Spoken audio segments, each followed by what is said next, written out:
नमस्कार बंधुरा आज के आबार चले एलाम नतून आरेकटा भिडियो निये और आमार एई नतून भिडियोते तोमादेर अनेक अनेक स्वागत जानाई। देखो आज के हाथे करे छाई निये आसलाम।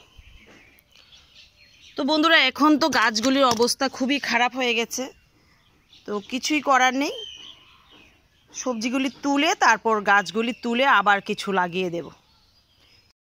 और जेहेतु बर्षाकाल चले आसछे तो आज के बर्षाकालेर जोन्नो किभाबे माटी तैरी करते हबे सेटा तोमादेर देखाबो। और देखो बस्तार माटिगुली तो बेर करे निलाम, एकदम शक्त हये गेछे जेहेतु माटिटाते कयेकदिन धरे जल पड़छे ना। तो এই মাটিটা আজকে আমি রেডি করে নেব। আর বন্ধুরা তোমরা যারা ছাদ বাগান করো তারা কিন্তু কিচেন ওয়েস্টটা এখন ব্যবহার করবে না। বৃষ্টির জলের সাথে কিচেন ওয়েস্টের লিকুইডটা বেরিয়ে যাবে আর গাছের কোনো উপকারী আসবে না। তো আমরা যারা একদম কম খরচে বাগান করি তারা এইভাবে বাগান করলে আমার মনে হয় একটু লাভবানই হব। তো দেখো আজকে মাটিটার জন্য নিয়ে আসলাম ছাই আর খোল। তো তোমরা জানো আমি সব সময় খোল ব্যবহার করি কিছু না কিছু, আর খোলের গুঁড়োটা দেব না। দেখো আস্ত খোলটা নিয়ে আসলাম। তো আস্ত খোলটা দিলে এই খোলটা যখন মাটিতে দেব তখন কিন্তু বৃষ্টির জলে ভেসে যাবে না। আর গুঁড়ো যদি দেই এইভাবে গুঁড়ো করে দিলে মাটির সাথে খুব তাড়াতাড়ি মিশে যাবে আর জলের সাথে বেরিয়ে যাবে। তো আস্তে আস্তে দিয়ে দেবো এরকম, তাহলে আস্তে আস্তে এগুলি মাটির সাথে মিশবে আর খাবারটা আর বেরিয়ে যাবে না, গাছটা একটু ভালোভাবে খেতে পারবে। আর দেখো সবচেয়ে স্পেশাল জিনিস হলো এই যে আটা। তো আমার ঘরে অনেকগুলি আটা ছিল, তো এগুলি আজকে মাটিটাতে দিয়ে মাটিটা রেডি করব।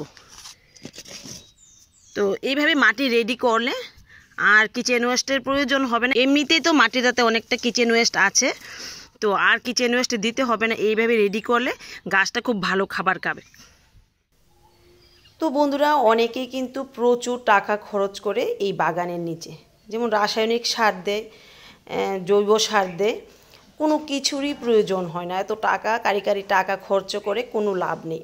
আমার মতোই কিন্তু সবজি হবে বা একটু বেশি হতে পারে। তো এরকম সবজি হলে কেন বাজার থেকে এত দাম দিয়ে জৈব সারই হোক আর রাসায়নিক সার কিনে আনবো। দেখো আমি তো বাগান করছি একদম বিনা পয়সাই বলতে পারো। আর ছাদে তো দেখলে প্রচুর টমেটো হয়েছে, প্রায় 20 কিলো টমেটো আমি তুলে ফেললাম ছাদ থেকে।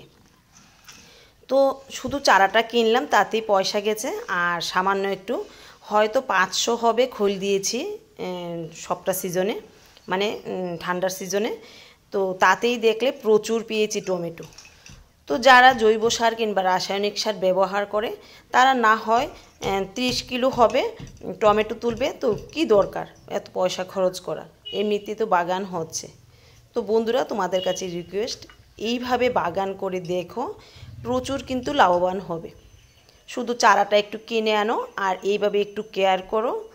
ঘরে যা ফেলে দেওয়ার জিনিস কিছুই ফেলবে না, সবটাই বাগানে ব্যবহার করবে, দেখবে তাতেই কিন্তু প্রচুর পরিমাণ তোমরা শাকসবজি পাবে। যারা নতুন ছাদে বাগান করছো তাদের কিন্তু আমি বারবার বলছি যে কিচেন ওয়েস্ট ব্যবহার করবে না, যে লিকুইডটা আছে নিচে বেরিয়ে যাবে আর গাছের কোনো উপকারী আসবে না, অথচ লোকসানই হবে। তো যারা ছাদ বাগান করছো তারা কিচেন ওয়েস্টটা এখন জমিয়ে রেখে দাও, যখন শুকিয়ে যাবে বা মাটি হয়ে যাবে তখন এটা ব্যবহার করতে পারবে। তো দেখো বন্ধুরা এই গাছগুলিতে এখন বেগুন আসছে ভালোই। দেখো এই গাছটাতে 2টা, ওই গাছটাতে একটা, গাছটা দেখো একদম ছোট, তো একটা আর এখানে একটা। তো আমি দেখো এই যে প্লাস্টিক দিয়ে বেঁধে দিয়েছি, না হলে বানর দেখলে ছিঁড়ে নিয়ে চলে যাবে। তো এই 2টাকেও 3টা, এই 3টাকেও প্লাস্টিক দিয়ে বেঁধে দেব, তাহলে বানরের হাত থেকে কিছু একটা রেহাই পাওয়া যাবে। তো আর একটু বড় হোক, একটু ছোটোই আছে, বড় হলে তুলে নেব। আর টমেটো গাছগুলির অবস্থা তো খুবই খারাপ হয়ে গেছে। দেখো বানর খেয়ে খেয়ে এই যে টমেটোগুলিকে নষ্ট করে দিচ্ছে দেখো। তো আজকেও কিছু টমেটো তুলে নেব, আর গাছে বেশি টমেটো নেই, দেখা যাক কতদিন পাই।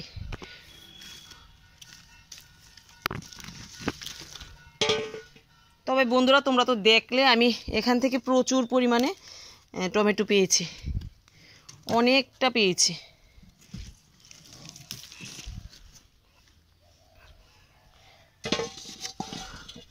আর বিনা খরচাই বলতে পারো, এভাবে যদি নিজের বাগান থেকে অর্গানিক শাকসবজি পাওয়া যায় কতই না ভালো লাগে। তো এখন যেহেতু সিজন চলে যাচ্ছে, দেখো টমেটোর আকারও অনেকটা ছোট হয়ে গেছে। তো যা বললাম, নিজের বাগান থেকে ছোট বড় যাই পাই তাই কিন্তু ভালো, অন্ততপক্ষে ভালো খাবারটা তো খেতে পারবো। তো দেখো প্রায় শেষ, আর দেখি 2-1 দিন তোলা যায় কি না। এই গাছগুলিতে একদম খারাপ হয়ে গেছে, আর এই গাছগুলিতে টমেটো বেশি নেই, এই গাছটাতে একদম নেই। তো এটাকে তুলে ফেলবো। আর এখানে 1-2টা আছে, দেখি পাওয়া যায় কি না। এক হলো বানরের যন্ত্রণা, আর এক হলো দুপুরবেলা যে একটা রোদ উঠে, মানে ছাদে আসাই যায় না। তো এই শাকগুলি দেখো ভালোই বড় হয়ে গেছে, আরেকদিন তুলে নেব। আজকে আর তুলব না, আজকে এই বক্সের শাকগুলি তুলে নেব। দেখো বন্ধুরা, যতটাই পেলাম একদম বিনা খরচে।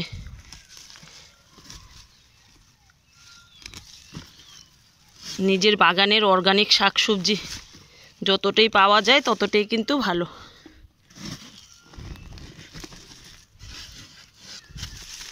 এর মধ্যে আবার আমি লাল শাক ফেলে দেব।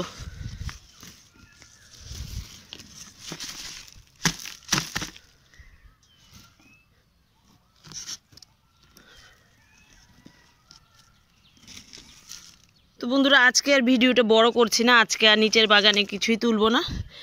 ঘরে প্রচুর পরিমাণে শাকসবজি রয়ে গেছে। আমি যখন ভিডিও বানাই তখনও শাকসবজি তুলি, আবার অনেক সময় ভিডিও ছাড়াও শাকসবজি তুলি। তো আজকে এখানে ভিডিওটা রাখছি, দেখা হবে আরেকদিন আরেকটা ভিডিওতে।